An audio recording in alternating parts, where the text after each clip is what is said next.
Hi guys, and welcome to I Need Henna's Art Company.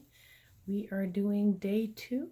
If you haven't seen day 1 of our daily practice challenge, please look for the videos in the list. Today's day 2 is going to be about more dots. So yesterday we practiced dots, and the dots were about control of your cone and pressure. And once you figured out the pressure, you can start configuring it in different ways. So we are going to go back to more dots, but little bonus thing so that if you are not a total newbie, there's a bonus challenge right at the end. So stick around and see what that is.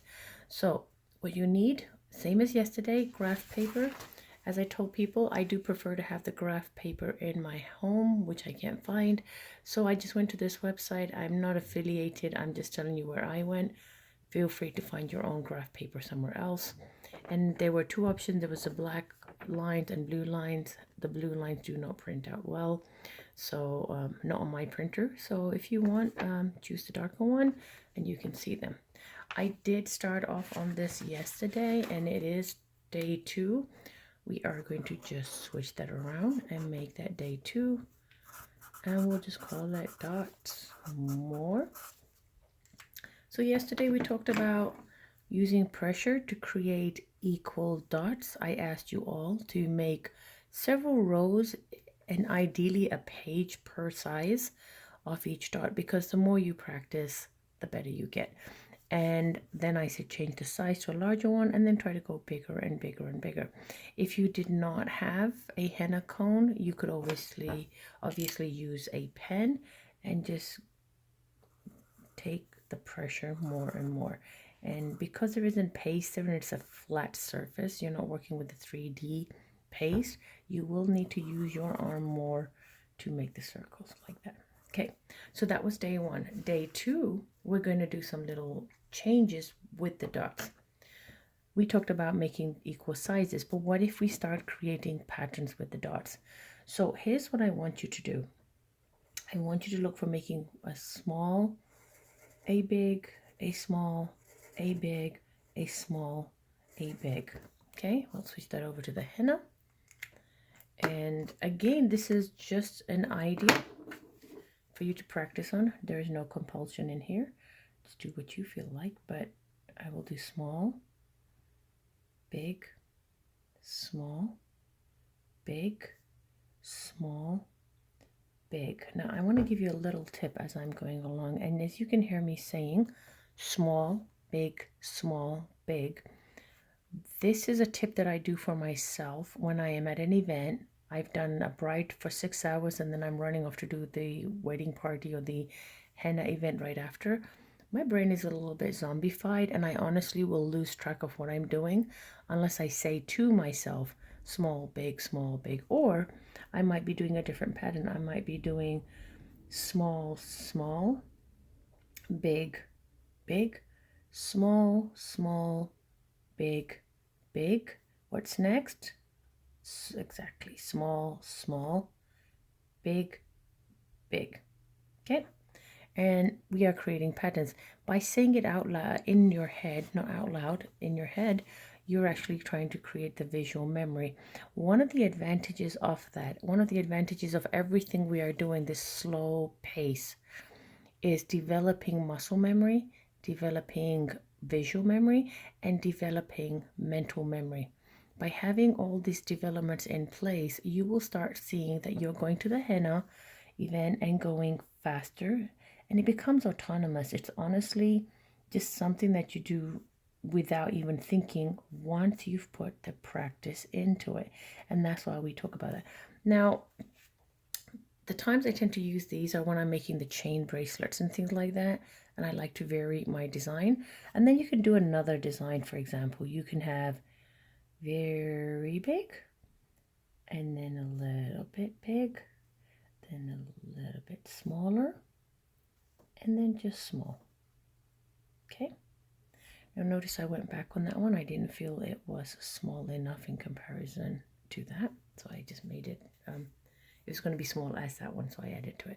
So there's a little pattern there, and I'll shift it across a little bit just so that I make sure I don't do it.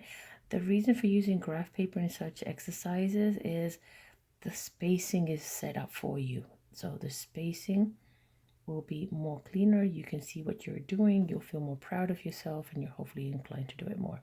And again, in this one, I didn't feel this was as big. So I'm just going to do a little bit of a swirl and then a splush in there. And I made that design. So your exercise for today is going to be to continue the dots but create patterns like this. And I want at least one page of it. Ideally though, please do what I'm doing, which is slow movement, and create your patterns. Okay, if you're a little bit more advanced than just a dot pattern, then you're like, hey, I got this down, this is a circle, but I'm not quite there in the pattern process. So what about me? Here's a little thing I would suggest. You can do a swirl, and this is a really common thing. They call it floofies, I think. I'm not even sure what it's called, or maybe I called it a floofie, but I know this is called a floofie, and it's like that. And this is a thing you might see on the end of a flower kind of trailing off. And you can actually create a more swirly floofy. I don't know what these are called. If somebody knows what the name is, tell me. And if you want to create a fun name, tell me that. So there we go. We can create a floofy that's a little bit more swirl, a little bit more straight. And then sometimes we do the long strip. I don't want you to do the strip, but we'll do a little thing like that, right? We just put a design in there. So come up with some designs. If you're not confident, start practicing patterns, because patterns will help you with the dots, but also to graduate from doing equal pressure to different pressure, same pressure, different pressure. And that's again creating the muscle memory to do that. Now here is the bonus challenge for all of you smarty pants who think you can do way more than this. Or if you think you just want to have a fun challenge, I'm going to show you something. There is something called Aboriginal rock art that has become very popular recently, and you may have seen painted rocks. So what I'm showing you right now, and I hope I can get a bit of a close-up on this, are an example. Now, I found this on Pinterest. I do not know who owns this, so total credit goes to the original artist that I don't know, unfortunately. If we do know, or any of you know, or if you are the artist, please let me know. I will definitely credit you in the titles. So notice what's happening here, guys. The dots, small dot, medium dot, they've done a layer, but look at this. Big dot, small dot, big dot, small dot, big dot, small dot. They did the same thing on the outside, but shifted the thing there. And then notice how these are the same size, but they get smaller. Then they get a really big one, then a small one, then a big one. By just doing a variation of dots, you can create shapes here. One of my other favorite parts of this design is notice what we did right here is actually also here. But they've done a very large and then gone smaller, but they've actually made it into a circle. So your job would be to create something like this, and it can be a little bit different. Obviously, I'm not expecting a mandala, but I want you to create a design using only dots. Now, the Aboriginal art originally came about because in the 1970s, there was an artist that introduced Aboriginal people to art because they used to draw on the sand. And he said, why don't you draw on canvas? The Aboriginal people felt that it was a little bit offensive to draw their sacred symbols and have Westerners copy their things.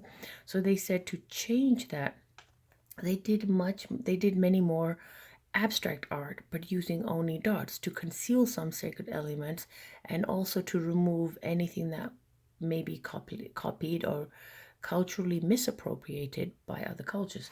And so what they came up with was art like this. And I'm really sorry it's in black and white because in color it looks beautiful, but my color printer's ink is out.